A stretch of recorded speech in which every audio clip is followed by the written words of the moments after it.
मुनादी सुनो। मुनादी है कि अब से इस देश का कोई भी नागरिक नमक नहीं खाएगा। क्या नमक नहीं खाएगा? ऐसे कैसे? नमक तो खाएगा, नमक तो खाएगा, पर अंग्रेजों का नमक नहीं खाएगा। अरे लेकिन अंग्रेजों का नमक यहाँ कौन खाता है? उल्टे अंग्रेज मेरा नमक खाते हैं, क्यों भाई? ओहो, तो भी मुनादी में ही घुस गए बैठे। भाई वो पर्चा तो निकाल जरा। हाँ भाई हाँ, मैं निकालता हूँ।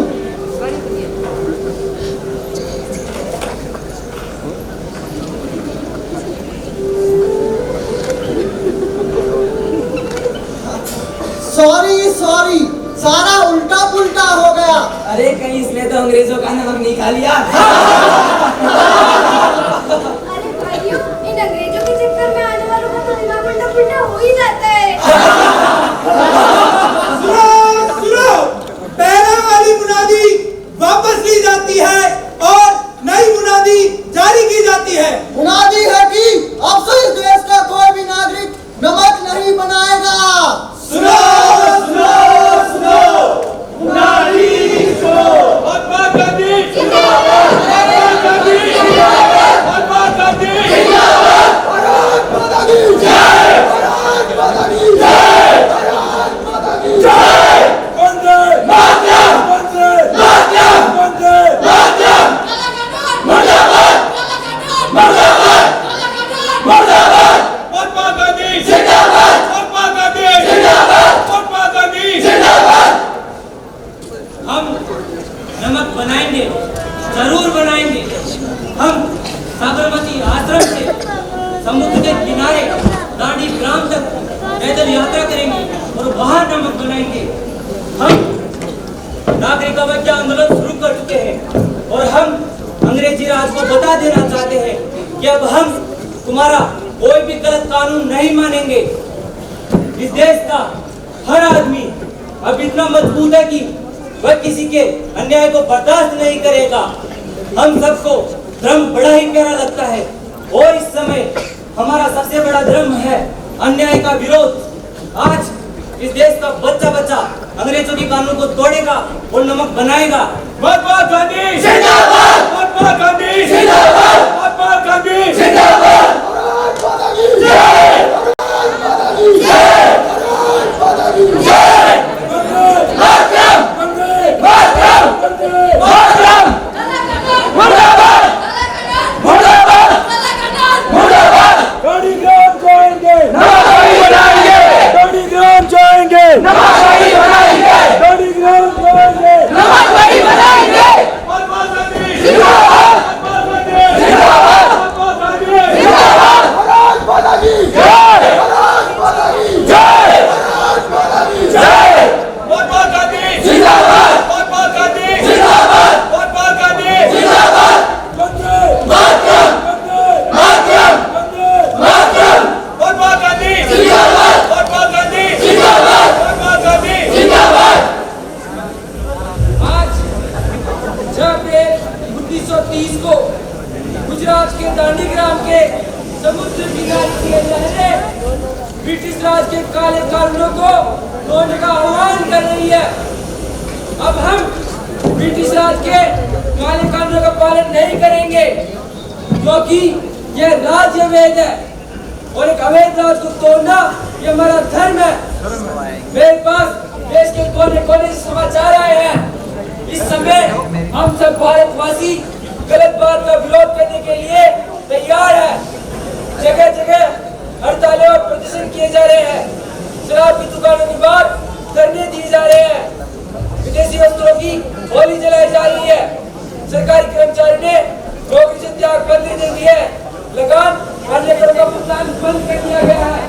इस समय भारत के हर व्यक्ति में ब्रिटिश साम्राज्य से लड़ने का हौसला तैयार हुआ है। ब्रिटिश राज भारत के हर व्यक्ति के लिए एक अभिशाप है। यह न केवल भारत के लिए बल्कि अन्य देशों के लिए भी अभिशाप है। महात्मा गांधी जिंदाबाद, महात्मा गांधी जिंदाबाद, महात्मा गांधी जिंदाबाद, भारत माता की जय, भारत माता की जय, भारत माता की जय। वंदे मातरम, मातरम, मातरम, मुर्दाबाद, मुर्दाबाद, मुर्दाबाद। महात्मा गांधी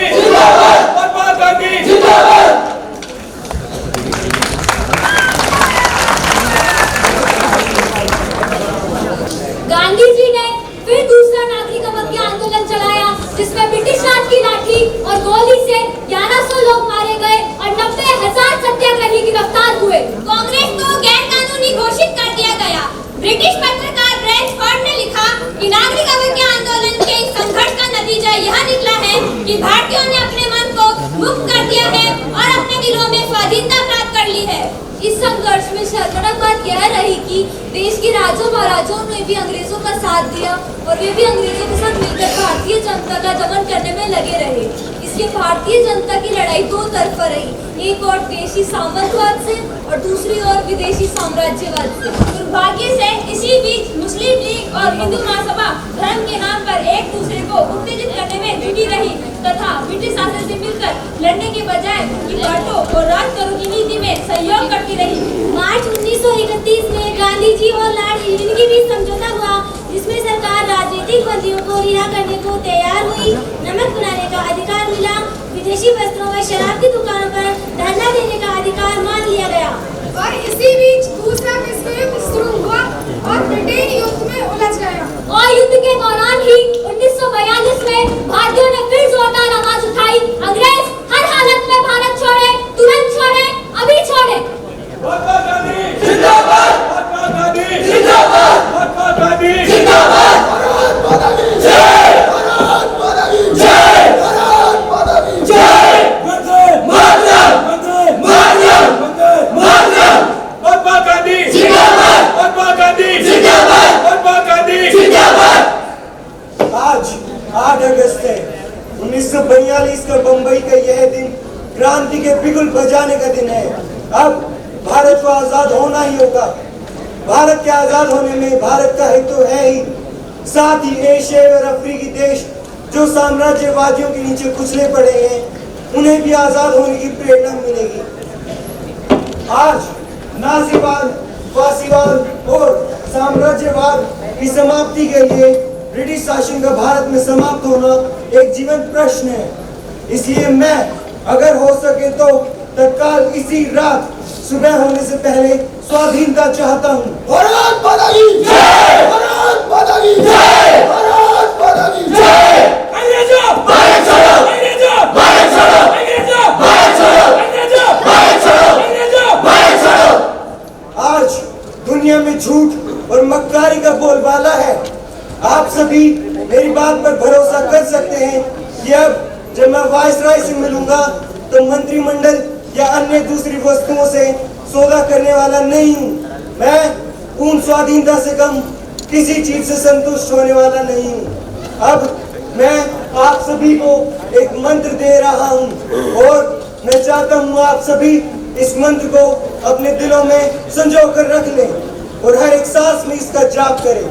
वह मंत्र है, करो या मरो, करो या मरो, करो या मरो, करो या मरो, करो या मरो, करो या मरो। हम भारत को या तो स्वतंत्र करवाएंगे या इस प्रयास में मारे जाएंगे, मगर हम अपनी गुलामी जारी रखते देखने के लिए जिंदा नहीं रहेंगे। महात्मा गांधी जिंदाबाद, महात्मा गांधी जिंदाबाद, महात्मा गांधी जिंदाबाद।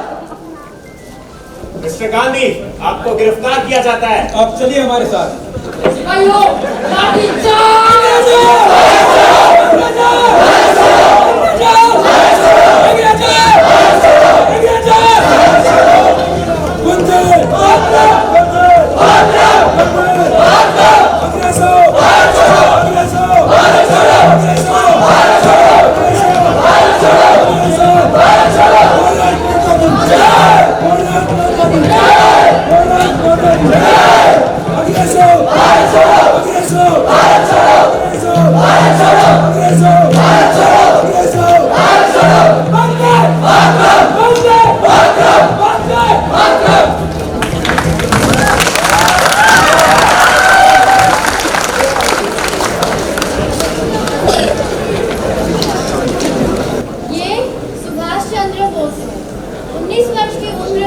राष्ट्रवादी गतिविधियों में भाग लेने के कारण कलकत्ता के प्रेसिडेंसी कॉलेज से निकाल दिए गए।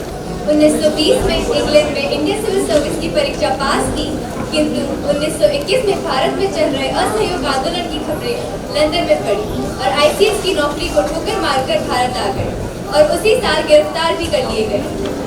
अभी सुभाष 1938 के हरिपुरा कांग्रेस अधिवेशन में अध्यक्ष बने और 1935 के भारत सरकार कानून पर टिप्पणी कर रहे हैं। प्रत्येक साम्राज्य भेद डालो और शासन करो की नीति अपनाता है, परंतु संसार में किसी भी साम्राज्य ने इस नीति को इतना निपुणता और क्रूरता पूर्वक नहीं अपनाया जितना कि ब्रिटिश साम्राज्य ने अपनाया है। और हमें किसी भी देश में सत्ता हस्तांतरण को प्रभावी और कमजोर बनाने के लिए आंतरिक विभाजन आवश्यक होता है। और अंग्रेजों ने 1935 का ये जो कानून बनाया है वो देश के टुकड़े करने की साजिश करने को बनाया है। हमें इसका पुरजोर विरोध करना चाहिए। यदि किसी भी कांग्रेस ने या कांग्रेस के समूह ने कमजोरी दिखाई तो वह भारत की स्वतंत्रता में भयंकर विश्वासघात और धोखा होगा। जहां तक कि मेरा प्रश्न है, यदि कांग्रेस ने ब्रिटिश सरकार की इस संघीय योजना को अपनाया तो ये मेरा पावन कर्तव्य होगा कि मैं अपने को कांग्रेस अध्यक्ष पद से मुक्त कर लूं, जिससे कि देश हित में सर्वश्रेष्ठ कर सकने के लिए स्वतंत्र रहूं।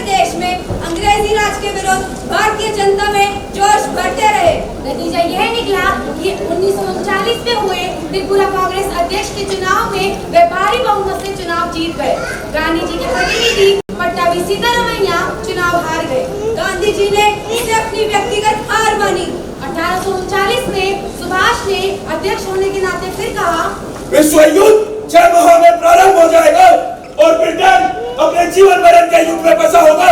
इसलिए अब समय आ गया है कि हमें ब्रिटिश सरकार को अधिक चुनौती देनी चाहिए, जिससे कि वह एक निश्चित समय में ही भारत की आजादी की घोषणा करे। और यदि हमने इस स्वर्ण अवसर का लाभ नहीं उठाया तो जब शांति स्थापित होगी तो यह कठोर साम्राज्यवादी दमन करने से बात नहीं आएगा। सुभाष चंद्र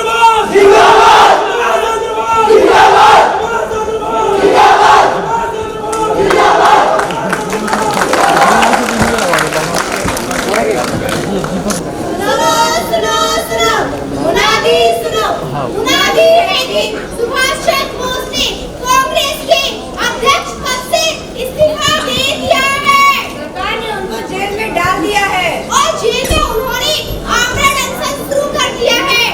यदि मुझे आज जेल से बाहर नहीं निकाला गया तो मैं आमरण अनशन कर अपने प्राण त्याग दूंगा। और यदि मुझे बलपूर्वक भोजन दिया गया तो मैं हर किसी नहीं लूंगा। और आज मुझे मरना ही चाहिए, जिससे भारत जिंदा रहे और अपनी आजादी प्राप्त करे, खुशहाल बने। अंग्रेज सरकार घबरा गई और सुभाष चंद्र बोस को जेल से रिहा कर दिया गया। सुभाष जी के घर 62 गुप्तचर और पुलिस वाले चारों तरफ बिठा दिए गए, लेकिन वे सबको चकमा देकर पठान के वेश में काबुल निकल गए। इसके बाद वे रूस गए, जर्मनी गए और हिटलर से मिले। इसके बाद उन्होंने सिंगापुर में आजाद हिंद सरकार बनाई और फिर उन्होंने आजाद हिंद फौज बना ली। अंग्रेजों से लड़ने के लिए आजाद हिंद फौज।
पुत्रियों के खून से आजाद होना है। मुझे इस बात पे थोड़ा सा भी संदेह नहीं कि इस दूसरे विश्व युद्ध के अंत में हमारा भारत आजाद हो जाएगा। यदि ब्रिटेन इस युद्ध को जीत भी जाए तब भी वे संसार के चौथे दर्जे की शक्ति रहेगा। आजाद हिंद फौज के तुम सब सैनिकों, तुम्हारा नाम भारत की आजादी के इतिहास में स्वर्ण अक्षरों से लिखा जाएगा। इसलिए भारत की आजादी के लिए तुम सब कुछ अपना दे दो और फकीर बन जाओ। भारत की आजादी केवल और केवल खून से करी जा सकती है। इसलिए भारत की आजादी के लिए तुम मुझे खून दो, मैं तुम्हें आजादी दूंगा। जय हिंद।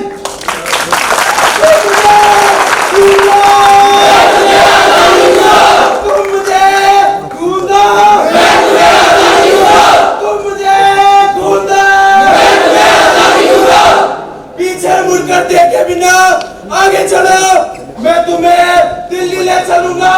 दिल्ली चलो, दिल्ली चलो, दिल्ली चलो, दिल्ली चलो, दिल्ली चलो, दिल्ली चलो, दिल्ली चलो।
सुभाष देशभक्तों में महान देशभक्त है, परंतु उसका रास्ता गलत है। भारत तलवार से स्वतंत्र नहीं हो सकता। महात्मा गांधी, महात्मा गांधी। और से जब भारत को स्वतंत्र करने के लिए आजाद हिंद फौज के सैनिक जब ब्रिटिश सेना पर आक्रमण करेंगे तो भारत के अंदर उग्र क्रांति का विस्फोट होगा और तब भारत सेना में विद्रोह होगा। ब्रिटिशर्स को सत्ता छोड़कर भागना पड़ेगा और मुस्लिम लीग की सारी कुचालें पस्त हो जाएंगी। देश बिना विभाजन के आजाद होगा। कांग्रेस की नीति में देश बटेगा और मैं आपको अविभाजित भारत दूंगा। सुभाष चंद्र बोस जिंदाबाद, सुभाष चंद्र बोस जिंदाबाद, महात्मा गांधी जिंदाबाद। भारतीय के वीर सैनिकों ने इकबाल के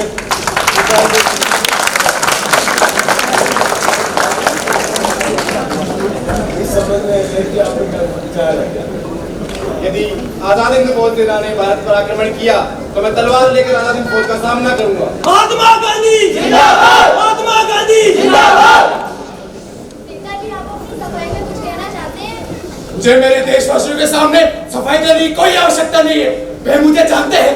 मैं चाहता हूँ कि भारतीय सेना और जनता दोनों मिलकर इसका विरोध करे और एक दांत टूटा बूढ़ा शेर अंग्रेज अब भारत छोड़कर बाहर निकले। सुभाष चंद्र जिंदाबाद, महात्मा गांधी जिंदाबाद, जिंदाबाद, महात्मा गांधी जिंदाबाद।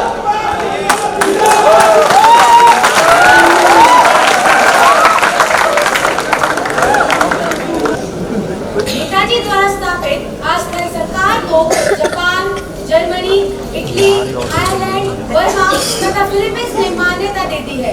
इतना ही नहीं, उन्हें अंडमान निकोबार द्वीप भी मिल गए हैं, जिसका नाम उन्होंने शहीद द्वीप और स्वराज द्वीप रखा है। किंतु अमेरिका द्वारा हिरोशिमा नागासाकी पर एटम बम गिराने से 15 अगस्त 1945 को जापान ने आत्मसमर्पण कर दिया। आजाद हिंद फौज को भी आत्मसमर्पण करना पड़ा। कहते हैं 18 अगस्त 1945 में एक हवाई दुर्घटना में नेताजी मारे गए।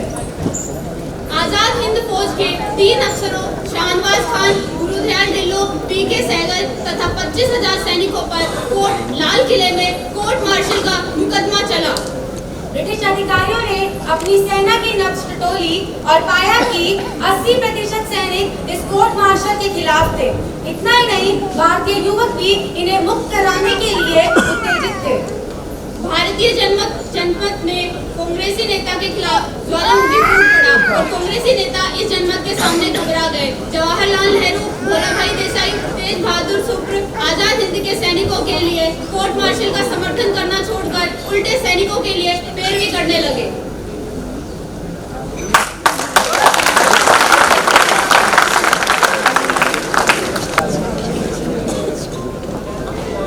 नेताजी हमारे नेताजी हमारे आजाद हिंद फौज जिंदाबाद, जिंदाबाद, जिंदाबाद, जिंदाबाद।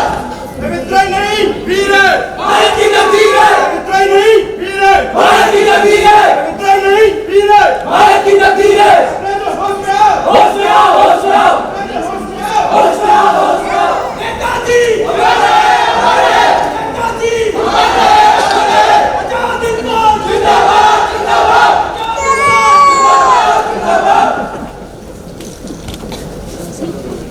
नेताजी हमारे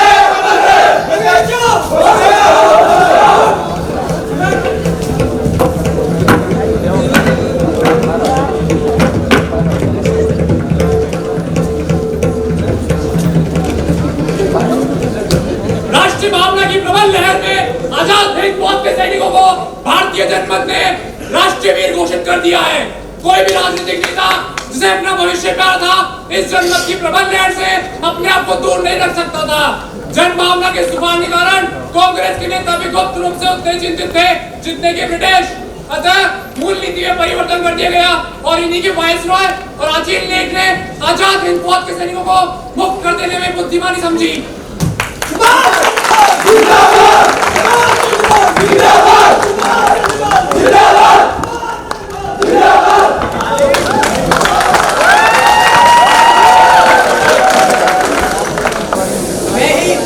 भारतीय सेना का फील्ड मार्शल अजीत लेख हूँ।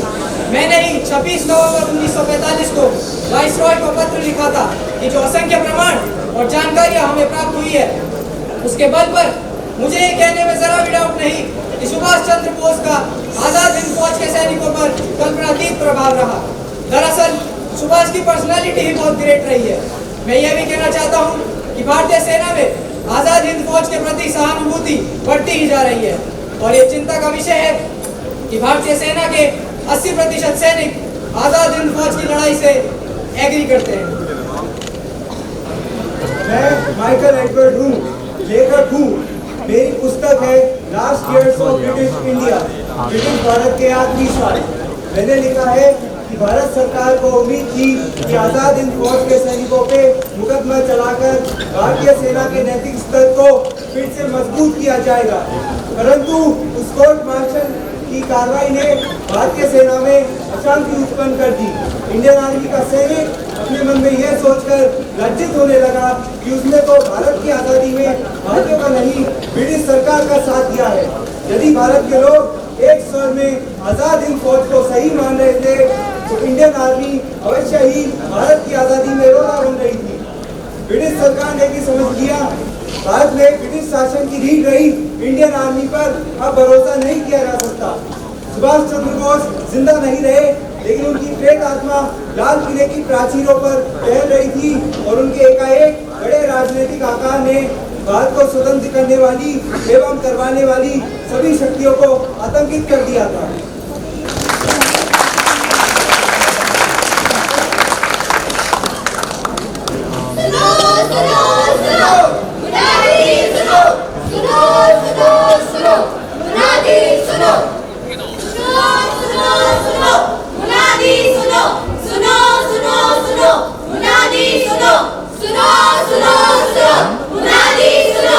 अरे सुनो सुनो कहते रहोगे, कोई मुनादी भी सुनाएगा। सुनाते हैं। सुनो सुनो सुनो मुनादी सुनो।